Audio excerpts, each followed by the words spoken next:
Welcome back to my channel Suni's kitchen. Like చేయండి, share చేయండి, subscribe అవ్వండి. హాయ్ అండి, ఎలా ఉన్నారు? నేనైతే చాలా బాగున్నాను. ఈరోజు ములక్కాయ టమాటా కర్రీ మనకి బయట హోటల్స్ నుంచో లేకపోతే ఎక్కడైనా భోజనాల్లో తిన్నా మంచి టేస్ట్ వస్తుంది కదా. ఆ విధంగా థిక్ గ్రేవీతో ఎలా చేసుకోవాలో, సింపుల్గా చేసుకోవాలో చూపిస్తాను.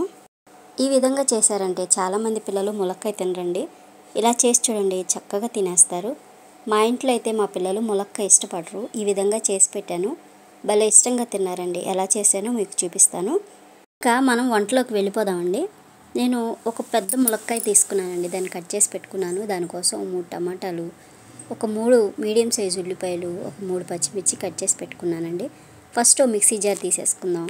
దాంట్లోకి టమాటా ముక్కల్ని, చిన్నగా కట్ చేసుకున్న ముక్కల్ని ఇందులో వేసేసుకుందాం.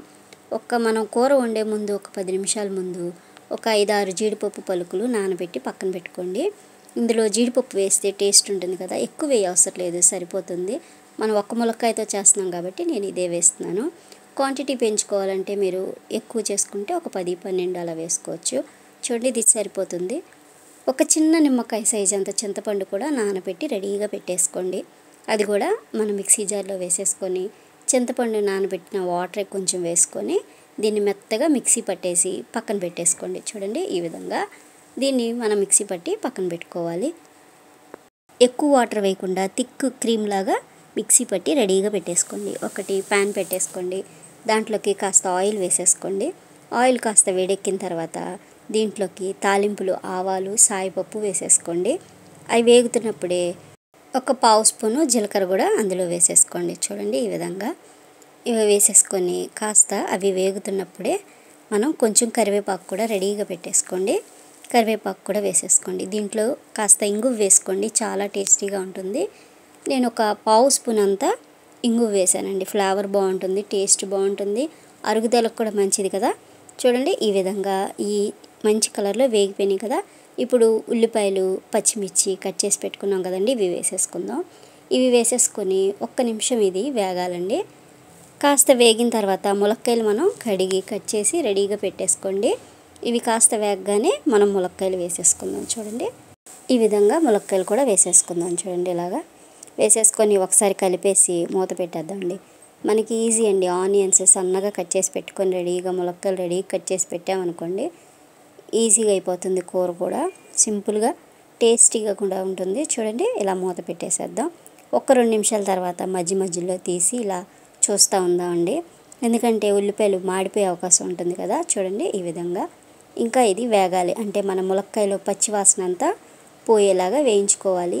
సపరేట్ ఆయిల్లో కూడా ములక్కాయ వేయించి వేసేసుకోవచ్చు. కాకపోతే ఈ విధంగా వేయించామనుకోండి, మనకి ఆనియన్స్లోకి ములక్కాయ స్మెల్ కూడా ఉంటుంది కదా. అందుకనే ఈలోగా అది మిక్సీ పట్టేసి రెడీగా పెట్టేసుకున్నాను. చూసారా, ఆనియన్ మొత్తం బ్రౌన్ కలర్ వచ్చేసింది కదా. ఈ విధంగా అయ్యే వరకు మనం వీటిని ఇలా వేయించుకోవాలి. చూసారా, చూడండి, ఈ విధంగా వేగిపోయింది. ఇంక ఇప్పుడు మనం మెత్తగా పేస్ట్ చేసి పెట్టుకున్నాం కదా, అది వేసేసుకుందాం. చూడండి, సిమ్లో పెట్టేసుకొని, హైలో ఉంటే మాడిపోతుంది, ఇక సిమ్లో పెట్టేసుకొని ఇది వేసేసుకొని దీంట్లో కొద్దిగా వాటర్ కలిపేసి అది కూడా వేసేసుకుందాం. చూడండి, చాలా ఈజీ కదా. కొత్తగా వంట చేసేవాళ్ళు, నేర్చుకునేవాళ్ళు కూడా ఈ విధంగా చేసుకోవచ్చు. చాలా సింపుల్ అయిపోతుందండి. చూడండి, ఈ విధంగా కలిపేసుకొని ఇప్పుడు దీంట్లోకి మనకి సరిపడా సాల్ట్ వేసేసుకుందాం. సాల్ట్ కాస్త తక్కువ వేసుకున్న తర్వాత మనం తినేటప్పుడు కలుపుకోవచ్చు. ఒకవేళ తక్కువైతే 1/2 స్పూను పసుపు వేసుకుందామండి. 1 స్పూను కారం వేసుకుందాం. చూడండి, ఈ విధంగా కారం కూడా వేసేసుకొని ఒకసారి కలిపేసుకుందాం. మనం మిక్సీ జార్లో అలాగే వేసేసి ఉంచాం కదా, దాంట్లో కొంచెం వాటర్ వేసి ఉంచాను.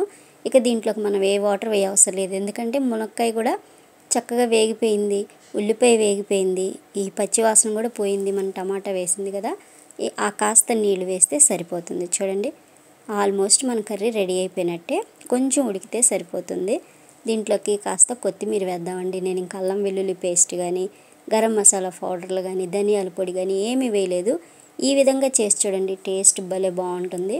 కాస్త కొత్తిమీర కూడా వేసేసుకుందాం. చూడండి, ఇలా 1-2 నిమిషాలు లో ఫ్లేమ్లో కుక్ చేసామంటే మన కూర రెడీ అయిపోతుంది. మూత పెట్టేసి కుక్ చేసుకుందాం. ఎవరైనా మన ఛానల్ చూస్తున్నట్టయితే సబ్స్క్రైబ్ చేసుకోకపోతే సబ్స్క్రైబ్ చేసుకోండి. ఒక లైక్ చేయండి, షేర్ చేయండి. చూడండి మన కర్రీ అయిపోయింది. ఇక ఆయిల్ బయటకు వచ్చేసింది కదా, ఇక మన కర్రీ రెడీ అయిపోయినట్టే. రైస్లోకి, చపాతీలోకి చాలా బాగుంటుందండి. రాగి సంకటి చేస్తాం కదా, దాంట్లో కూడా బాగుంటుంది. అలాగే బ్రేక్ఫాస్ట్లో ఓట్స్ దోశ తింటారు, వాటిలో కూడా చాలా బాగుంటుంది. చాలా సింపుల్గా చేసుకోవచ్చు. కర్రీ అయితే టేస్ట్ అదిరిపోయిందండి. ఇంకా లాస్ట్లో ఇంకొంచెం కొత్తిమీర వేసేసి ఇక పొయ్యి కట్టేయడమే. సింపుల్గా టేస్టీగా మన ములక్కాయ టమాటా కూర రెడీ అయిపోయిందండి. చాలా సింపుల్గా చేసుకున్నాం కదా. మీరు ఎప్పుడైనా ములక్కాయ కర్రీ చేయాలి అనుకుంటే ఈ విధంగా 4 జీడిపప్పు పలుకులు వేసి చేశారనుకోండి, టేస్ట్ అదిరిపోతుంది. ట్రై చేయండి, టేస్ట్ చేయండి. Thank you for watching my video.